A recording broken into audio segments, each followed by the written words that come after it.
Hello friends, कैसे आप सब लोग। And thanks for watching my channel. दोस्तों, एक और नया वीडियो कंटेंट लेके आया हूँ और इस वीडियो में हम जिस स्टॉक के बारे में डिस्कस करेंगे वो है बलरामपुर चीनी।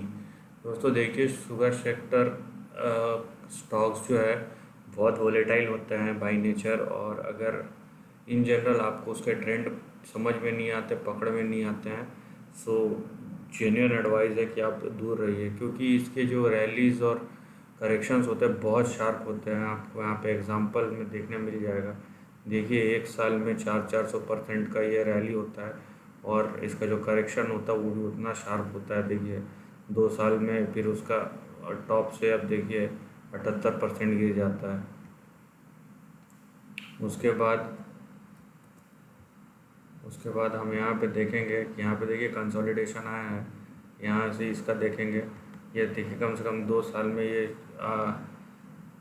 2 साल के अंदर, 2 सवा साल में ये 400% का दिया, और उसी के अगले 6-7 महीने में उसका 60% गिर गया। उसके बाद फिर से यहाँ पे ये देखिए आप, 2 साल में 200% का रिटर्न।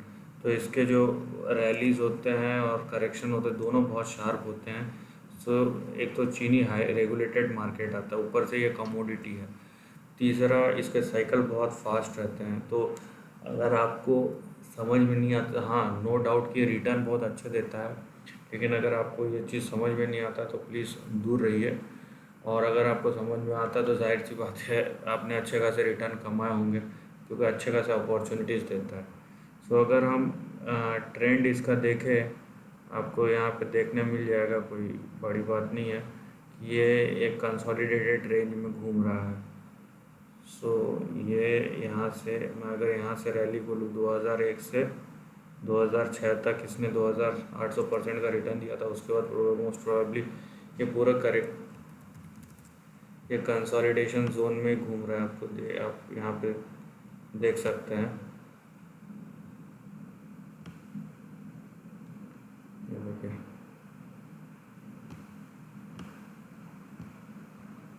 ठीक है।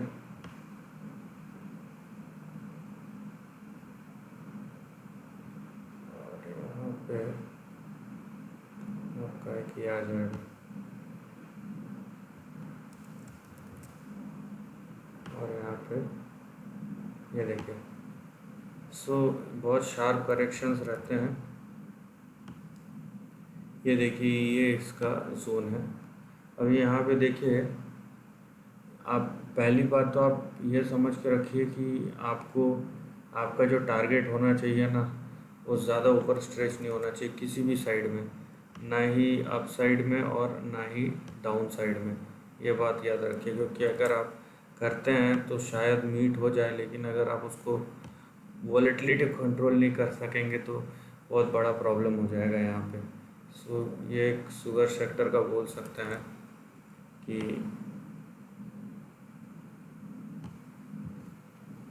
सो ये है इसका मोटा मोटी मैंने रेंज बना दिया है।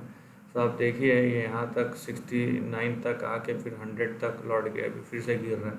सो आपका जो करेंट रेंज है वो ये है, आपको इस रेंज में रहना है। लेकिन आप अपना जो टारगेट है नीचे के साइड या ऊपर के साइड यहाँ तक 199, या इसका जो लास्ट है इवन 208, तो 208 इस रेंज के ऊपर अगर टिकता है तब हम दूसरे बारे में सोचेंगे। लेकिन आप ऊपर में इससे ज़्यादा मत रखिए। और नीचे देखिए, आपके मल्टीपल सपोर्ट लेवल्स है। ये पहला, ये यहाँ पे दूसरा, यहाँ पे तीसरा, उसके बाद ये नीचे का खुल जाएगा पूरे का पूरा। सो यहाँ पे आपको थोड़ा कॉशियस रहने की ज़रूरत है।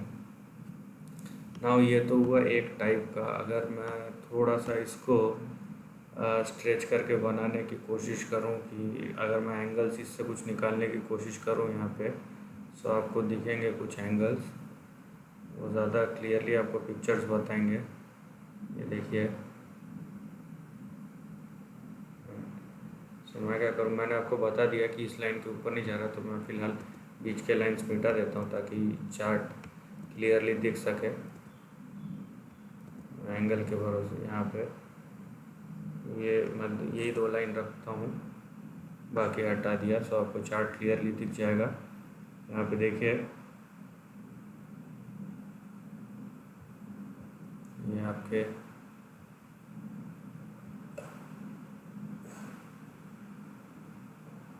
प्रोबेबल रेंजेस हैं।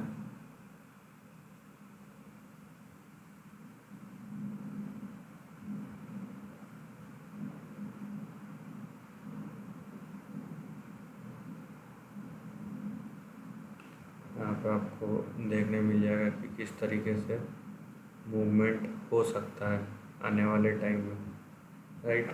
सो ये मैं फ़िलहाल इतना ही लूँगा। अब साइड में मैंने जैसा बोला ये, और ये अगर पार हो गया तो मैंने 2-3 और बनाए हैं, उससे ज़्यादा ऊपर नहीं जाएंगे फ़िलहाल, क्योंकि इसका मूव बहुत स्विफ्ट होता है।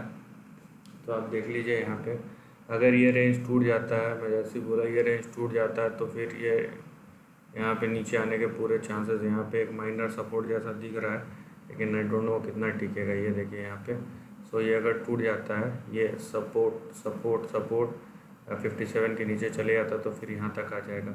अभी ये करंट इसका ट्रेंड है, इसके ऊपर यहाँ पे देखिए ये रेजिस्टेंस लाइन है, अब इसके बीच में ये ट्रेड करेगा। इसको अगर तोड़ के ऊपर गया तो यहाँ टारगेट, उसके बाद साइमल्टेनियसली ये लाइन और लॉन्ग टर्म पे ये लाइन। तो ऐसा हम कर सकते हैं, लेकिन बात यह है कि आप जैसे जैसे कि मैंने शुरू में ही बोला कि ज़्यादा चीज़ों को मत खींचिए। और ये देखिए यहाँ पे, सो ये देखिए, इसीलिए मैंने इतने इतने सारे लाइंस बनाए, क्योंकि हमको हर एक लेवल पे सपोर्ट और रेजिस्टेंस लेना पड़ता है बिकॉज ऑफ द वॉलेटिलिटी। सो अगर आप वॉलेटिलिटी को समझते हैं ठीक है, नहीं तो आप अगर इसको ऊपर और नीचे कहीं पे भी लेना चाहते हैं तो स्टॉप लॉस बहुत स्ट्रिक्ट रखिए और उस हिसाब से ट्रेड कीजिए। यहाँ पे देखिए ये हर एक लाइन एक स्टॉप लॉस जैसा है। सो आपको दिखेगा कि ऊपर जाते टाइम मेरे को अपना स्टॉप लॉस ऊपर खसखते हुए जाना है, और नीचे जाते टाइम मेरे को अपना जो स्टॉप लॉस है वो इस साइड पे कितना रखना है, इस रेंज के अंदर का स्टॉप लॉस कितना होना चाहिए। फिर ये अगर इधर आया तो इसका स्टॉप लॉस उस हिसाब से आपको ट्रेड करना है। सो समरी यही है कि आपको अगर समझ में आता है, जाहिर सी बात है आप अच्छे पैसे कमा सकते हैं। अगर नहीं आता समझ में इसके साइकिल्स तो बहुत शार्प रहते हैं। अगर आप इसमें पैसे लगाते हैं तो स्टे कॉशियस, ऑब्ज़र्व करते हैं तो थोड़ा सा नॉलेज गेन कीजिए कि शुगर साइकिल किस टाइप का मूव करता है। और क्योंकि देखिए, क्योंकि ये रेगुलेटेड मार्केट है तो भारत में ईस्ट वेस्ट नॉर्थ साउथ चारों में सबके पॉलिसीज़ गवर्नमेंट पूरे अलग है, और उनका क्या पॉलिसी एक्शन रहता है वो भी बहुत मैटर करता है इसमें। सो ये सब भी देखना बहुत ज़रूरी है। तो दोस्तों ये एक छोटा सा वीडियो था बलरामपुर चीनी के ऊपर। आई होप आपको वीडियो इन्फॉर्मेटिव लगा होगा। अगर ऐसा है तो प्लीज़ मेरे वीडियो को लाइक और शेयर कीजिए, थॉट्स कमेंट सेक्शन में लिख के बताइए, और ऐसे नए कंटेंट के लिए मेरे चैनल को प्लीज़ सब्सक्राइब कीजिए। Lastly, take care of your family and friends.